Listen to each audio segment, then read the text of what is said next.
Hey my lovelies paratha, आज कैसे हैं आप लोग? आई होप आप सभी अच्छे होंगे, स्वस्थ होंगे, मेरी स्टोरी लाइन को एंजॉय कर रहे होंगे। तो जो कोई भी मेरे चैनल पे नए आ रहे हैं, प्लीज़ मेरे चैनल को लाइक शेयर सब्सक्राइब करना मत भूलिएगा। और अगर आप लोगों को मेरी स्टोरी लाइन और उसके प्लॉट्स पसंद आते हैं, प्लीज़ मुझे कमेंट्स करके अप्रिशिएट करना भी मत भूलिएगा।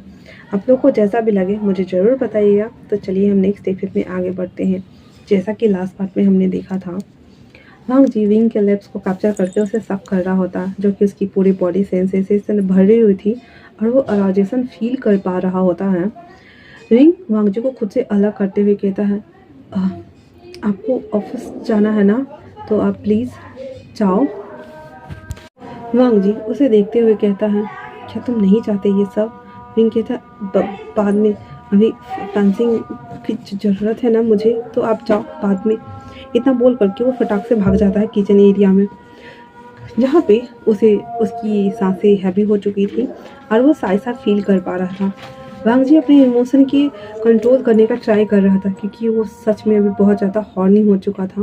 और वो विंग को देखता है, जो कि किचन की आइसलैंड से ठीक कर के उसकी तरफ बैक दिख रही थी ओनली फॉर। वांग जी वहाँ जाता है और उसे बैक से हक करता है, उसकी पूरे बॉडी को अपने केज में लेता है और वो बहुत ही ज़्यादा अपनी गर्म सांसों को उसके नेक के अराउंड एक्सेल करते हुए से कहता है, but I want right now wing.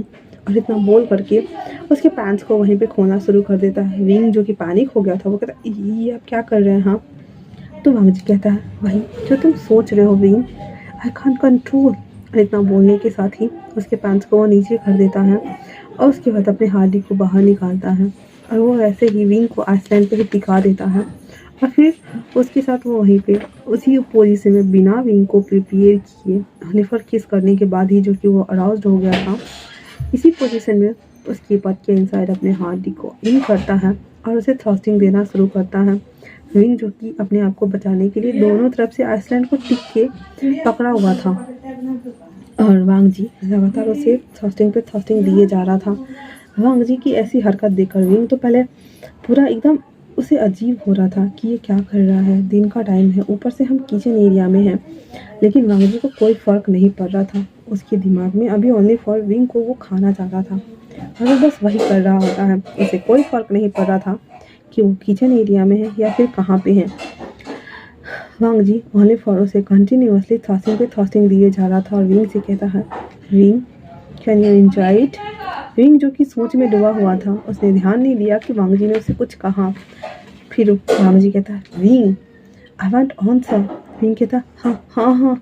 और इतना बोल करके वो आइसलैंड को और जोर से पकड़ लेता है, क्योंकि वांग जी की स्पीड बहुत ज़्यादा बढ़ चुकी थी और वो अब बिना रुके कंटिन्यूअसली वांग जी को थ्रस्टिंग पे थ्रस्टिंग किए ही जा रहा होता है, जिससे विंग लाइक ओह ऐसे के साउंड्स निकाल रहा होता है। कुछ देर बाद जब वांग जी फाइनली ऑर्गेज्म तक था, तो वो विंग की हार्डी को अपने हाथ से रब करा रहा होता है, ताकि वो अगर रिलीज हो तो वो भी रिलीज हो जाए, जिससे विंग उसकी भी सांसें हैवी हो चुकी थी और साथ में ही वांग जी और विंग दोनों एक साथ रिलीज हो जाते हैं। उसके बाद वो अपने आप को उसके हैंड को हटाता, उसकी हार्डी के ऊपर से अपने हैंड को हटाता है। फिर किचन में रखा हुआ ही टिश्यू लेकर के अपने हैंड को क्लीन करता है। फिर अपने कपड़ों को सही करता है और विंग को भी क्लीन करता है, जो कि विंग थोड़ा सा शर्मा रहा होता है। उसके बाद उसके पैंट्स को ऊपर करते हुए, जिप लगाते हुए, उसको टक करते हुए कहता है, कि तुम्हें मुझसे शर्म आ रही है टर्टल? टर्टल अपने फेस को इधर उधर कर रहा होता है, तो वांग जी को बहुत बुरा लग रहा होता है, इसलिए उसके फेस को पकड़ते हुए कहता है, मेरी तरफ देखो, क्या तुम्हें शर्म आ रही है? हाँ। विंग कहता है, नहीं मुझे बस वो। तो वांग जी उसके जबड़ों को पकड़ते हुए कहता है, मैं तुम्हारा हस्बैंड हूँ, एक जन्म के लिए नहीं बल्कि 7 जन्म के लिए तुम मेरे हो और तुम्हें देखने का और तुम्हारे साथ कुछ भी करने का पूरा राइट है मुझे। ऐसे क्या ये ज़्यादा मज़ेदार नहीं था? हाँ। विंग अब वो हाँ बोले या ना बोले फंसा हुआ था, इसलिए वो कह देता है, अच्छा था। वांग जी कहता है, no no no no no no Tata, I am not satisfied your answer. मुझे क्लियर बताओ, क्या ये मज़ेदार था या नहीं? विंग कहता है, हाँ था, थोड़ा सा पेनफुल था बट ठीक था। वांग जी कहता है, दैट्स माई टॉटल। इतना बोल करके उसके फोरहेड पे किस करता है, उसे आइसलैंड से टिकाते हुए बिठा देता है और कहता है, ऐसे ही मेरे साथ तुम हमेशा सच बोलना और मुझसे प्यार करना टोटल, मुझे छोड़कर जाने के बारे में बिल्कुल भी मत सोचना, वरना मैं तुम्हें मार डालूंगा और मैं खुद को भी जान से मार दूंगा, समझे ना तुम। अब लास्ट वाली लाइन सुनकर विंग की तो फटके हाथ में आ रही थी। विंग हाँ में सर हिला देता है। वांग जी कहता है टाटा, आई लव यू, और इतना बोल करके उसके फोरहेड पे किस करता है और वहाँ से वो ऑफिस के लिए निकल जाता है।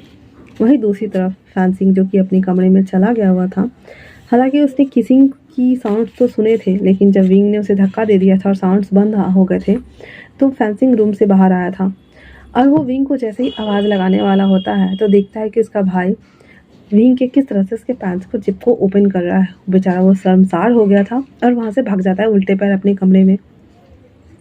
वहाँ जाने के बाद वो कहता है ये मैं क्या देख रहा हूँ, लेकिन वो फकिंग साउंड्स और विंग और वांग जी के वो टॉपिक, वो टॉक, वो सभी चीज़ें ना फैंसी के कान में साफ साफ जा रहे थे। फैंसिंग अपने कानों को बंद कर लेता है और कहता मुझे ये सब सुनना था, बिल्कुल भी नहीं, क्योंकि उसकी बॉडी भी अराउज्ड हो रही थी। ऑब्वियस सी बात है यार, सुनने के बाद तो बॉडी ऐसे वॉक करती है। बेचारा हमारा वो भी लाल टमाटर बन के घूम रहा होता है। विंग को सर मारा था कि वो फैंसिंग का सामना कैसे करे, और फैंसिंग को सर मिला आ रहा था कि उसका सामना कैसे करे। हाँ, उसका वाइल्ड वेस्ट भाई इस छोटे से नन्ही सी जान को वो खा पका के बराबर कर चुका है। हाँ, और वो दोनों सोचते हुए पूरा दिन निकाल देते। अब शाम के टाइम में विंग को उसके पास जाना था, क्योंकि एक ही टाइम का खाना उसने खाया हुआ था। दोपहर में वो लोग सामने आमने आए ही नहीं थे, इसीलिए वो सोचता है कि छोड़ो ये सब। फिर वो हल्का सा लाइट खाना बनाता है उसके लिए, खिचड़ी टाइप्स, और फिर वो उसके पास लेकर जाता है। डोर पे नॉक करता है जहाँ फैंसिंग बुक पढ़ रहा होता है। फैंसिंग को भी थोड़ा awkward लग रहा था, तो कहता विंग आओ बैठो। विंग को भी थोड़ा अजीब लग रहा था, तो कहता वो मैं तुम्हारे लिए खाना लेके आया हूँ। उतना बोल करके वो वहाँ से जाने वाला होता है, तो फैंसिंग कहता है क्या तुम बैठना नहीं चाहोगे मेरे साथ। तो विंग कहता वो हाँ हाँ ठीक है, क्यों नहीं, इतना बोल करके वो उसके पास आके बैठ जाता है। फिर फैंसिंग थोड़ा सा awkward बनते हुए खाता है। उसके बाद जब उसका खाना हो जाता है तो कहता मैं लेके जाता हूँ इसे। तो फैंसिंग कहता है क्या तुम बैठ नहीं सकते, क्या तुम्हें अच्छा नहीं लग रहा है यहाँ पे। तो विंग कहता है अच्छा की बात नहीं है, वो मुझे थोड़ा सा काम है, तुम्हारे गगा भी आने वाले होंगे ना, तो खाना बनाना था। फैंसिंग कहता है हाँ तो फिर चलो मैं भी हेल्प करता हूँ। इतना बोल करके दोनों किचन एरिया में आ जाते हैं, और आने के बाद वो लोग खाना बनाते हुए काम करना स्टार्ट कर चुके थे। सभी चीज़ प्रिपरेशन कर भी रहे थे और वो दोनों बात कर रहे थे। बातों बातों में फैंसिंग विंग से पूछता है क्या तुम कभी किसी को लाइक करते थे। तो फैंसिंग कहता है लाइक, और मैं नहीं, तो मैं कभी किसी को लाइक नहीं करता। तो फैंसिंग कहता है तो क्या तुम किसी से प्यार करते हो। विंग थोड़ा देर सोचता है, फिर कहता मैं करता हूँ। वहीं दूसरी तरफ वांग जी जो कि अपनी कैबिन में बैठा हुआ घर के हर एक चीज़ को वो नोटिस कर रहा था। जब से वो गया है तब से वो पूरे रास्ते देख रहा था। बीच बीच में वो अपने बड़े से टीवी स्क्रीन पर भी घर की सभी चीज़ों को वो देख रहा होता है, और अभी जो वो दोनों बातें कर रहे थे उनकी कन्वर्सेशन को भी वो सुन रहा होता है, देख नहीं रहा होता है। पर जैसे ही री ने बोला कि हाँ वो किसी को प्यार करता है, वांग जी के कान और आँख दोनों खड़े हो गए थे, और वो टीवी स्क्रीन पर देखता है जहाँ पे विंग के फेस पे ना बहुत सा स्माइल था। वांग जी को बहुत गुस्सा आ रहा था कि वो शख्स कौन है जिसे विंग प्यार करता है और उसे पता ही नहीं है इसके बारे में, इसीलिए वो उसके साथ रहना नहीं चाहता। अब वांग जी के दिमाग में बहुत सारे उल्टे ख्याल आ रहे होते हैं। फैंसिंग वही दूसरी तरफ उससे पूछता है वो कौन है, मुझे बताओ ना। विंग कहता है नहीं बताऊंगा, और वो दोनों ऐसे ही मस्ती करते हुए खाना बना रहे होते। इधर वांग जी जो पूरा भड़क गया हुआ था कि इसके अलावा कौन हो सकता है जिससे कि विंग प्यार करता है, और फिर वो जल्दी जल्दी से काम खत्म करके घर के लिए वो निकल जाता है। वहीं दूसरी तरफ है विंग इस बात से अनजान कि उसके लिए एक आंधी तूफान उठ के घर आ रहा है। वो लोग अच्छे से खाना बनाने के बाद डाइनिंग एरिया में लगा देते हैं, और लगाने के साथ ही वो लोग बातें अभी भी कर रहे होते हैं। फैंसिंग कहता है कि मुझे स्पंज बात लेनी है, तो क्या तुम मेरी हेल्प करोगे। तो विंग उसके पास जाता है, उसको अंदर लेके जाता है, और ऊपर से उसकी बॉडी को वाइप करके उसके कपड़े चेंज करा देता है उसके। और वो जब करके कपड़े को बाथरूम में रखने के लिए जाता है तो ऐसे देखता है कि वांग जी उस कमरे में था।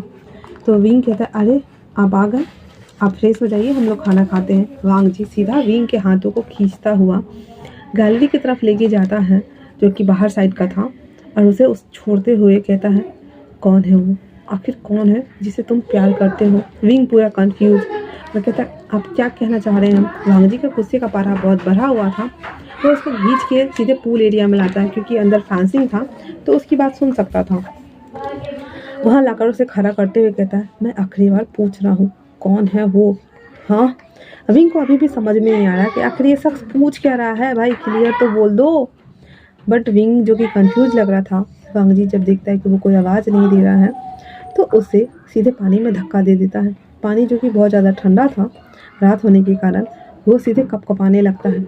वांग जी वापस से विंग किनारे की तरफ आता है तो इसके जबड़ों को पकड़ते हुए उसे कहता है, मैंने पूछा आखिर कौन है वो जिसे तुम प्यार करते हो? विंग को एकदम रोना आ रहा था। उसकी बात वो सुन भी नहीं रहा है और अपनी ही बात कहे जा रहा होता है। विंग रोते रोते कहता है, को, को, कोई कोई नहीं है। आप ऐसा क्यों सोच रहे हैं कि मैं किसी और से प्यार प्यार करता हूँ? हाँ। तो विंग की बात सुनकर वांग जी कहता है, क्योंकि मैंने खुद अपनी कानों से सुना कि तुम किसी और से प्यार करते हो। हाँ। कौन है वो? मेरे अलावा तुम्हारे दिमाग में कोई और नहीं आना चाहिए डॉक्टर। क्या तुम्हें समझ नहीं आता कि तुम्हारा हस्बैंड एक साइको है जो तुम्हें बेइंतहा मोहब्बत करता है, ऑब्सेसिव है तुम्हारे लेकर? तुम्हें समझ नहीं आता? हाँ। विंग कहता है, मैं सच कह रहा हूँ।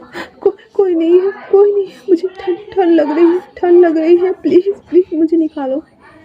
वांग जी कहता है, जब तक तुम कबूल नहीं करते कि तुम्हारे दिमाग में मैं हूँ तब तक तुम्हें मैं यहाँ से नहीं निकालूंगा। इतना बोल करके वांग जी अंदर चला जाता है। गुस्सा तो उसे भी बहुत ज़्यादा आ रहा होता है। वो सीधी आता है, सावर के नीचे खड़ा हो जाता है, पूरा कपड़ा पहने ही। 1 घंटा तो पहले सावर के अंदर खड़ा था, फिर वो अपने सारे कपड़ों को निकाल करके खड़ा हो जाता है। 1 घंटा और 2 घंटा हो चुका था। उसके बाद वो बाथरोब पहन करके अपने बेडरूम में आता है और वो विंडो से देखता है जहाँ विंग पानी में खड़ा था। अब वहाँ से उसे दिख नहीं रहा था कि विंग कपकपा रहा है, जो कि विंग उस पानी में खड़ा होने की वजह से कपकपा रहा होता है और रो भी रहा होता है। लेकिन वांग जी को यहाँ से सिर्फ ओनली पर दिख रहा था कि विंग पानी में खड़ा है और कुछ भी। उसके बाद वो नीचे वापस से स्विमिंग एरिया के पास आता है और मेरी वॉइस अभी भारी आ रही है क्योंकि मैं सो के उठी हूँ और मैं रिकॉर्ड कर रही हूँ। तो हम नेक्स्ट बढ़ते हैं आगे। वहाँ आने के बाद वो वापस से देखता है जहाँ विंग बहुत ज़्यादा कपकपा रहा होता है। वहाँ आता है और उसके पास आते हुए पूछता है, तो तुम्हारे दिमाग में मैं हूँ ना? हाँ। मेरे अलावा कोई और शख्स की कोई छवि या कुछ भी तो नहीं है ना? विंग जो कि लिटरली बहुत ज़्यादा कपकपाते हुए बेहोश होने के कगार पे पहुंच चुका था, वो ओनली फॉर घूर करके वांग जी को देखता है और पानी में ही धीरे धीरे निढाल होकर गिरने लगता है। जब वांग जी देखता है कि विंग पानी में ही जा रहा है, फटाक से अंदर जाता है और उसे थाम लेता है। विंग वांग जी के बाहों पे ही था। वो कहता है, हे टर्टल वेकअप, टर्टल वेकअप। पर टर्टल वेकअप कैसे हो? टर्टल तो पानी में जाने के बाद ठंड लग रही थी उसे, जो कि पानी ठंडा था और वो बेहोश हो चुका था। अब जैसे तैसे करके वांग जी उसे ऊपर लाता है। उसके बाद ऊपर लाने के साथ ही अपने कमरे के टेम्परेचर को जल्दी से बढ़ाता है। फिर उसके कपड़े को चेंज करना शुरू करता है। चेंज करने के बाद उसे कंबल से टक करता है। फिर उसके गीले बालों को अपने गोद में लेते हुए उसे ऐसे ना साफ करना, पूछना शुरू करता है और कहता है, मैंने पहले ही कहा था तुमसे, मेरे अलावा किसी और के बारे में सोचना मत। अब हो गए ना परेशान? तुम देखो, हो गए ना बेहोश? मुझे भी परेशान कर रहे हो और खुद भी हो रहे हो। और इतना बोलते हुए उसके बालों को ऐसे पूछ रहा होता है। फिर जल्दी से उसे कपड़े पहनाता है। फिर डॉक्टर को कॉल करता है। बेचारा उतना रात को डॉक्टर को आना पड़ा था और मन ही मन वो वांग जी को कॉल्स भी कर रहा होता है। वो डॉक्टर उसे चेक करता है। चेक करने के बाद वांग जी के पास आके कहता है, सर उन्हें फीवर हुआ है। क्या उन्होंने ठंडी चीज़ खाई थी? वांग जी कहता है, ओलिवर चुपचाप से दवाई दो और निकलो यहाँ से। वो डॉक्टर बेचारा दवाई दे देता है वांग जी को, लिख देता है मतलब, और उसके साथ एक बॉडीगार्ड चला जाता है विंग के लिए दवाई लाने और डॉक्टर भी वहाँ से चला जाता है। वांग जी उसके पास आता है और विंग को अभी भी बहुत ज़्यादा ठंड लग रहा होता है। जब विंग देखता है कि वो कपकपा रहा है क्योंकि कंबल के अंदर से भी उसकी किटकिटाने की वॉइस आ रही थी, वांग जी कहता है, सिट। फिर इतना बोल करके वो अपने कपड़ों को उतारता है और सीधे कंबल के अंदर चला जाता है। वो वांग जी विंग को अपनी आगोश में भरता है उसके पूरे बैक को रब कर रहा था, उसके हैंड को, उसके बैक को रब कर रहा होता ताकि वो उसकी बॉडी ना गर्म हो जाए। ऐसे करते करते धीरे धीरे ना 1 घंटे में उसकी बॉडी गर्म हो चुकी थी और किसी बॉडीगार्ड में इतनी हिम्मत नहीं हो रही थी कि वो दवाई लेकर के अंदर आए और वो वांगजी को दे दे। 1 घंटे बाद जब विंग नॉर्मली पीसफुली सो रहा होता है, वांगजी उठ करके वापस बाहर आता है, थोड़ा सा सूप प्रिपेयर करता है और वो फेंसिंग के लिए बना के रखता है। फिर वो बाहर जाता है, जो बॉडीगार्ड दवाई लेके आ चुका था वो ले लेता है, फिर फेंसिंग के कमरे में जाता है और अभी लगभग 11 बज रहे थे। उसे भी उठाता है और उसे सूप पिला देता है। फेंसिंग बहुत ज़्यादा गुस्सा हो गया था क्योंकि वो सुन रहा था ना क्या किया है उसके भाई ने। तो वो कहता है, गगा आपने ऐसा क्यों किया? आपने ही गगा को इतना परेशान और टॉर्चर क्यों किया? आपको पता है वो आपसे कितना प्यार करते हैं? हाँ हाँ। तो वांगजी कहता है, तुम्हें कैसे पता? हाँ।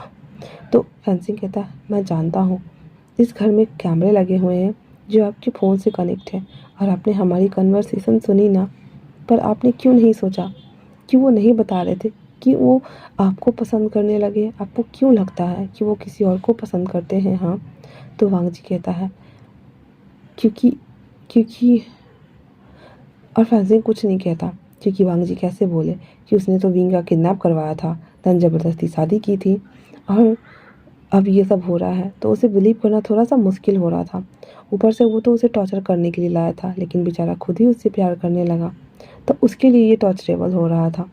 इसलिए वो कुछ नहीं कहता और सूप में चम्मच पटक देता है। फेंसिंग कहता है, मैं रीज़न नहीं जानता गगा कि आप दोनों ने शादी कैसे की, क्या हुआ नहीं हुआ। आपने गगा के साथ बहुत कुछ किया है, उसके बावजूद भी गगा के दिल में आपके लिए एक सॉफ्ट कॉर्नर था, पर आज के बाद लगता नहीं है कि वो सॉफ्ट कॉर्नर रहेगा भी। इतना बोल करके फेंसिंग में मुंह घुमा लेता है। वांगजी कहता है, फेंसिंग ये क्या कह रहे हो तुम? हाँ। फेंसिंग कहता है, मैं सच कह रहा हूँ गगा, आप इसके जिम्मेदार खुद होंगे। और इतना बोल करके वो कंबल के अंदर ही घुस जाता है और सो जाता है। वांगजी को अब अफसोस हो रहा था, तो इसलिए वो ऊपर आता है जहाँ विंग पीसफुली सो रहा था और उसे फीवर बहुत ज़्यादा था। उसे दवाई देना तो बनता है, इसीलिए वांगजी विंग को गोद में उठाता है और उसे उठाने का ट्राई करता है, लेकिन विंग उठने का नाम ही नहीं ले रहा था। इसीलिए विंग को दवाई खिलाने के लिए पहले तो वो दवाई अपने हैंड में लेता है, फिर पानी अपने मुंह में भरता है, उसके मुंह में वो कैप्सूल डालता है, फिर उसके लिप्स को ज़बरदस्ती ओपन करते हुए उसके अंदर अपने मुंह से पूरा पानी डाल देता है। उसके बाद वो धीरे धीरे करके उसे सक कर रहा था ताकि कैसे भी करके विंग उस दवाई को खा ले। 5 मिनट की मशक्क़त के बाद फाइनली विंग के पेट में दवाई चला गया था और वांगजी ने 5 मिनट में उसके लिप्स को खा लिया हुआ था बुरी तरीके से। विंग उस समय भी रेसिस्ट कर रहा था, हाथ पैर मार रहा था, उसे हटाने का ट्राई कर रहा था। वांगजी को अब गुस्सा आ रहा था, इसीलिए वांगजी आराम से ही उसके बालों को पीछे से पकड़ते हुए उसे कहता है, क्या मेरा किस करना तुम्हें पसंद नहीं आता है? हाँ। विंग जो कि होश में ही नहीं था वो कहता है, छोड़ो मुझे, दर्द हो रहा है, छोड़ो। वांगजी कहता है, मैंने कहा मैं तुम्हारा हस्बैंड हूँ, तो तुम्हें सुनाई नहीं दे रहा है कि मैं क्या कह रहा हूँ टर्टल? हाँ। विंग अपनी आंखें खोल करके वांगजी को देखता है और वापस से आंखें बंद कर लेता है और उसके ऊपर ही अपना सर रख देता है। वांगजी को गुस्सा जो आ रहा था विंग की ऐसी हरकतें से काफुर हो गई और विंग वांगजी के शोल्डर पे अपना हाथ रखकर उसके शर्ट को पकड़े हुए था। अब वांगजी को समझ नहीं आ रहा था कि विंग को हुआ क्या। फिर आराम से ही वांगजी उसे अपनी गोद में ले लेता है और पूरी रात विंग उसके ऊपर इसी तरह से सो रहा था और वांगजी बिना कुछ खाए पिए उसको अपने बाहों में होल्ड किए हुए था। एक तरफ जहाँ वो उसे टॉर्चर कर रहा था, दूसरी तरफ खुद ही वो परेशान हो रहा था।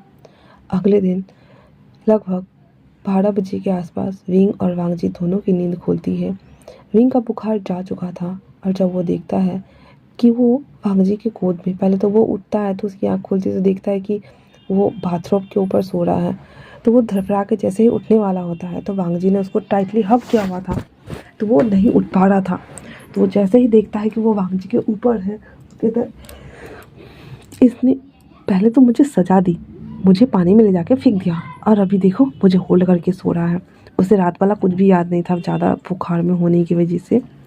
उसके बाद वो आराम से उठता है, फिर अपने कमरे की हालत देखता है जो कि मतलब इधर उधर 1-2 तकिया गिर गया हुआ था, वो सब ठीक कर देता है। फिर वो शावर लेता है, शावर लेने के बाद खुद ही किचन में आता है बेचारा, फिर सबके लिए सूप ही बनाता है उसके बाद वो फैंसिंग के पास जाता है। फैंसिंग जैसे ही विंग की वॉइस सुनता है वो धड़फड़ाते हुए उठता और कहता है, विंगा आप ठीक है? मैं कितना ज़्यादा डर गया था, आपको पता है? कल मुझे लगा आपके साथ पता नहीं क्या ही होगा, लेकिन आप तो सही सलामत हो।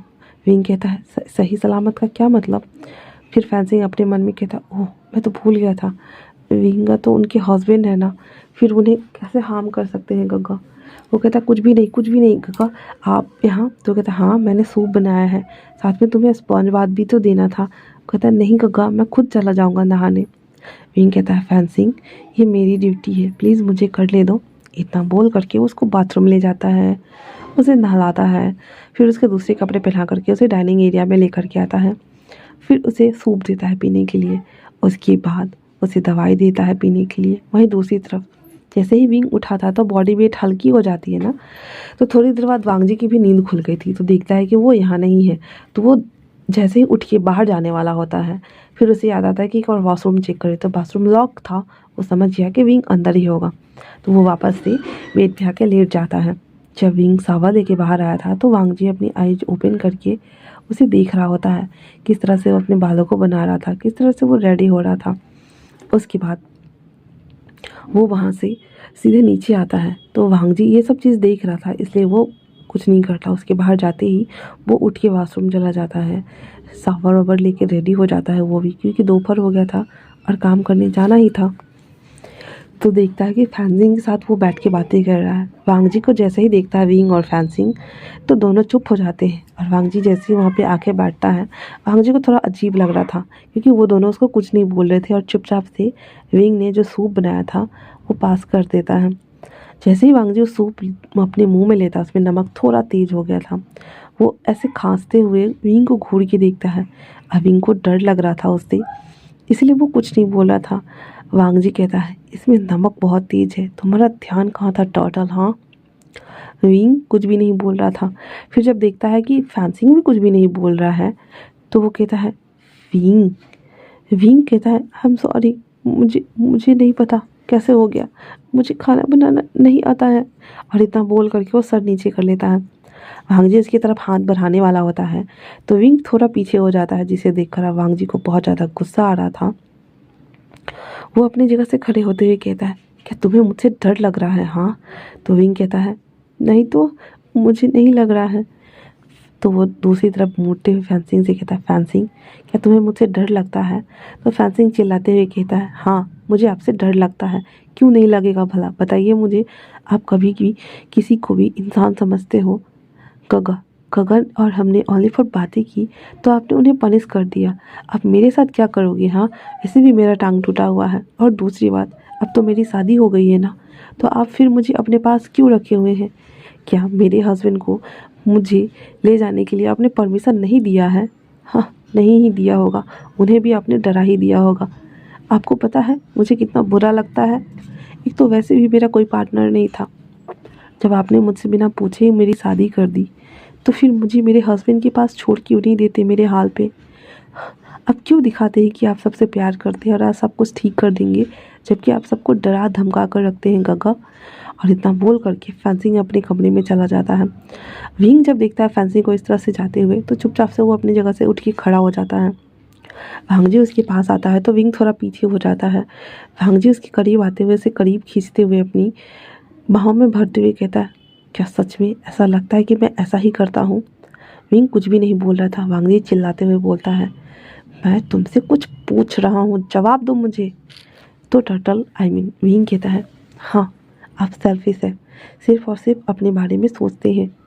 इतना बोल करके विंग चुप हो जाता है। वांगजी को झटका लगा था भाई साहब, बहुत जोर का झटका लगा था। वो विंग को वैसे ही छोड़ देता है, बिना नाश्ता किए ऑफिस चला जाता है। वहीं दूसरी तरफ जियांग चेंग, जिसको बहुत ज़्यादा टेंशन हो रही थी अपने भाई की, उसे पता था कि वो यहाँ आएगा तो वो डेविल उसे मिलने नहीं देगा, लेकिन फिर भी वो हिम्मत जुटा करके अपने साथ बहुत सारे बॉडीगार्ड लेकर के, जो कि पूरे 5 गाड़ी हो गई थी, वो लेकर के वांगजी के जाते ही आधा घंटा के बाद वहाँ पहुँचता है, क्योंकि आने में तो टाइम लगता है ना। उसके बाद वो जैसे ही आता है, और वांगजी वहाँ से चॉपर से जाता था, इसीलिए हाईवे वाले रास्ते पर उसने ध्यान नहीं दिया। वो जाते टाइम ओनली फॉर विंग की बातें को और फैंसिंग की बातें के बारे में ही सोच रहा होता है। वो जब आता है तो देखता है वहाँ पे बॉडीगार्ड्स तो थे, इसलिए फिर भी वो अंदर जाने का ट्राई करता है। तो उसके बॉडीगार्ड ना मना कर रहे होते हैं। फैंसिंग जो कि गार्डन एरिया में आके बैठा हुआ था, तो जैसे ही देखता है कि वहाँ पे जियांग चेंग है, वो सभी बॉडीगार्ड को घूर कर देखता है। उसके बाद फैंसिंग खुद उसके पास भागते हुए जाते हुए कहता है, गगा क्या आप मुझसे मिलने आए हो? तो जब जियांग चेंग देखता है फैंसिंग को, एक तो ऐसे स्टेचिंग व्हील वाला जो रहता है ना, ले के चलने वाला सहारा वाला, वो था। वो उससे लेकर के वो आ रहा होता तेजी के साथ। तो जियांगचेंग उसे संभालते हुए कहता है, हे तुम गिर जाओगे, रिलैक्स। और हाँ, मैं तुमसे और विंग दोनों से मिलने आया हूँ। मेरा मन नहीं लग रहा था, मुझे डर लग रहा था कि उसके साथ पता नहीं वो क्या ही करेगा, उसे गिरसे से खींच के जो लेके आया था वो। तो फैंसिंग कहता है, मेरे गगा बहुत बुरे हैं। ओनली फॉर उन्हें अपना ही दिखाई देता है, बाकी वो दूसरे के बारे में सोचते ही नहीं हैं। तो जियांगचेंग कहता है, नहीं ऐसा नहीं कहते, वो तुमसे भी प्यार करता है और विंग से भी, इसीलिए तो वो ऐसा कर रहा है ना। अगर उसकी जगह पर मैं होता तो शायद मैं भी ऐसा ही करता। तो फैंसिंग कहता है, तो क्या आप मेरे लिए भी इस तरह से ऑब्सेस्ड हो जाओगे? तो जियांगचेंग बेचारा कुछ नहीं बोल पाता, क्योंकि वो फैंसिंग को कितना जानता ही है। फिर फैंसिंग कहता है, अगर आप नहीं हो सकते तो आप फिर मेरे गगा कैसे हो सकते हो? हाँ।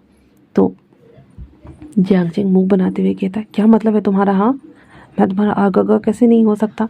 हमारी शादी हुई है, भले ही तुम उस समय होश में नहीं थे, पर हम लीगली मैरिड है, इसलिए भूलो मत कि मैं तुम्हारा जांगपो हूँ, समझे ना?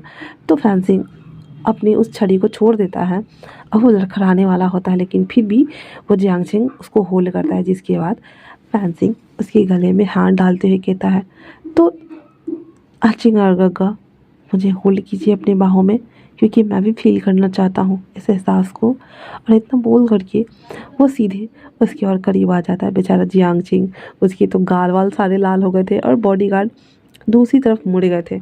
उसके बाद जियांगचेंग उसे होल्ड करता है। तो फैंसी कहता है, गगा प्लीज़ मुझे गोद में ले लीजिए, क्योंकि मैं इस छड़ी के सहारे नहीं चलना चाहता।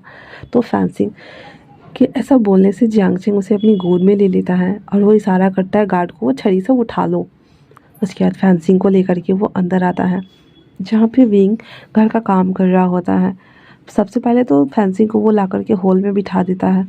उसके बाद विंग के पास जियांगचेंग जाता है, जो कि किचन एरिया में ही काम कर रहा होता है किचन का। उसके पास जाते बैग से हग कर लेता है। तो विंग बहुत बुरी तरीके से डर गया था, क्योंकि वांग जी हमेशा ही उसे ऐसे आके डरा दिया करता था, जिससे वो ऐसा हैबिचुअल हो गया था। जब जियांगचेंग देखता है कि विंग इतना तेजी से डर रहा है, तो कहता है, विंग मैं हूँ, गगा देखो मुझे। विंग पीछे पलट कर देखता है तो कहता है, गग्गा। और इतना बोलने के साथ ही वो रोने लगता है बहुत ज़ोर ज़ोर से। अब यही सारा मंजर जो कि वांग जी ऑफिस में बैठ के देख रहा होता है कि किस तरह से वहाँ पे कारें आ चुकी थी। जाने टाइम में तो उसने ध्यान नहीं दिया, लेकिन जैसे ही वो ऑफिस पहुँचा और अपना लैपटॉप निकालता है काम करने के लिए, तो वो सोचता है कि एक बार घर का पूरा मुआयना कर लिया जाए। उससे पहले वो जितना भी फाइल वगैरह था उस पे साइन कर देता है और वो सब दे देता है सबमिट करने के लिए। उसके बाद वो जैसे ही घर के लिए चेकआउट करता है, तो फैंसिंग हमारा उसके गले में हाथ डाले बातें कर रहा था और वांग जी ने यहाँ से देखा था। तो वो देख रहा होता है। अब जब देखता है वांग जी की विंग रो रहा है उसके गले लग करके, तो उसका भी दिल ना छलनी छलनी हो रहा था। और उसे याद आ रहा था कि किस तरह से सुबह में विंग उससे डर गया था। इतनी मुश्किल के साथ विंग उसके करीब आना और उससे बात करना ब्रीव होकर के खुद को एडजस्ट कर पाया था। और वापस से विंग को डरते हुए देख करके वांग जी को बहुत दिल ना दर्द कर रहा था। और वो कहता है, विंग मैं तुम्हें डराना नहीं चाहता, तुम क्यों नहीं समझते हो कि मैं तुम्हें लेकर ऑब्सेस्ड हो जाता हूँ हर चीज़ से। मैं ऐसा क्या करूँ कि मैं सब कुछ ठीक कर दूँ? मेरा भाई भी मुझसे नफरत करता है और तुम भी, ये सब मैं नहीं देख सकता। और इतना बोल करके वो देख रहा होता है। थोड़ी देर बाद जियांगचेंग उसे चुप करा देता है और कहता है, कोई नहीं, पति पत्नी के बीच में ये सब होते रहता है, तुम्हें हिम्मत से काम लेना चाहिए, वो तुमसे बहुत प्यार करता है विंग। विंग कहता है, मैं जानता हूँ, लेकिन उनका ऑब्सेसिव नेचर मुझे बहुत ज़्यादा खल रहा है गगा, वो मुझे बहुत ज़्यादा डर लगता है उनसे। तो जियांगचेंग कहता है, थोड़ा सा स्पेस दो, जब ट्रस्ट इसको ख़त्म हो जाएगा तुम दोनों के बीच में और एक दूसरे पे भरोसा बढ़ जाएगा, तब ये सभी चीज़ें ख़त्म हो जाएंगी मेरे भाई। इतना बोलता है, फिर किचन में हेल्प करता है। फैंसिंग के लिए, खुद के लिए और विंग के लिए, सबके लिए वो अच्छा सा खाना बनाता है। उसके बाद वो लेकर के आता है जहाँ फैंसिंग वेट कर रहा होता है। तो वो विंग से कहता है, विंग गग्गा, और गग्गा कहाँ है? तो वो देखता है कि और गग्गा उसके बहुत सारा प्लेट में खाना लेके आ रहा है। वो कहता है, ये तो आपको भी खाना बनाने आता है, मतलब मुझे खाना बनाना नहीं पड़ेगा, तो आप हमारे साथ यहाँ क्यों नहीं रह जाते गग्गा? चांगचंग कहता है, वैसे आइडिया बुरा नहीं है, वैसे मुझे ये प्रपोजल तो मिला था ना एक दिन का, तो मैं सोच रहा हूँ कि अब जब तुम रिकवर हो रहे हो तो मैं तुम्हारे साथ क्यों ना रह लूँ, ताकि मैं यहाँ से काम भी कर लूँ और मैं तुम दोनों का ख्याल भी रख लूँ, है ना? फैंसिंग कहता है, सिर्फ ख्याल ही रखना है आपको और कुछ नहीं करना है। विंग उसको घूर के देख रहा होता है, क्यों बेशरम बन रहे हो, चुप हो जाओ, वो मेरा भाई है, मेरे सामने क्यों बोल रहे हो? तो फैंसिंग उसकी तरफ टॉन्ट मारते हुए कहता है, मैंने भी कल खुद को मैनेज किया था, अब बेचारा हमारा विंग के कान लाल हो गए थे और वो इधर उधर देख रहा था और अपने गर्दन पे हाथ फिरा रहा हुआ था। तो जियांगचेंग उन दोनों को देख के कंफ्यूज होते हुए कहता है, क्या मैनेज किया था तुम दोनों ने? हाँ। तो फैंसिंग कहता, वो सीक्रेट है, मैं नहीं बताऊंगा आपको, अगर आप यहाँ रहोगे तो मैं आपको कहूँगा वैसा करने के लिए, ठीक है ना? तो जियांगचेंग कहता, ठीक है, मैं रहूँगा तो तुम मुझे करने दोगे? फैंसिंग बड़ा ब्रेव होके कहता है, हाँ क्यों नहीं, मैं खुद ही कहूँगा, ऐसे मेरे साथ करो, वैसे मेरे साथ करो।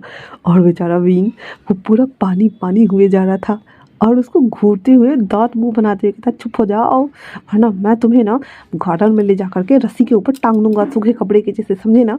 बेचारा फैंसिंग उसको चिढ़ा रहा होता है और उसको बहुत मज़ा आ रहा होता है विंग को परेशान करने में।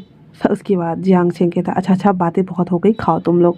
और वो तीनों खा रहे होते हैं। विंग अभी थोड़ा नॉर्मल लग रहा था और जियांगचेंग की कंपनी में वो थोड़ा स्माइल भी कर रहा था। वांग जी बीच बीच में काम कर रहा था और वो सभी चीज़ों को वो देख रहा था। और वो जब सुनता है कि वो ऑब्सेस्ड हो गया है और विंग भी इस बात को समझता है, तो वांग जी कहता है, तुम्हें पता है फिर भी तुम्हें लेकर के मैं कितना ज़्यादा ओवर प्रोटेक्टिव हो जाता हूँ। तुम्हें लेकर के ही नहीं, मैं फैंसिंग को लेकर के भी हूँ, पर मैं क्या करूँ, मेरी ये आदत कैसे जाएगी मुझे भी नहीं पता, लेकिन मैं पूरा कोशिश करूँगा विंग तुम्हारे लिए सब कुछ थोड़ा सा नॉर्मल करने का। बाकी ऊपर वाला ही जाने। और ये बोल करके वो काम करने में लग जाता है, क्योंकि विंग का हंसता हुआ चेहरा को पॉज कर दिया था उसने और उसको वो देख रहा था और काम कर रहा होता है, क्योंकि अभी उसे पता था ओनली फॉर वो लोग बकवास बातें करेंगे और खाना खाएंगे। तो आज के लिए इतना ही। कैसा लगा आप लोगों को ये पार्ट मुझे कमेंट्स करके ज़रूर बताना। तब तक के लिए थैंक्स फॉर वॉचिंग।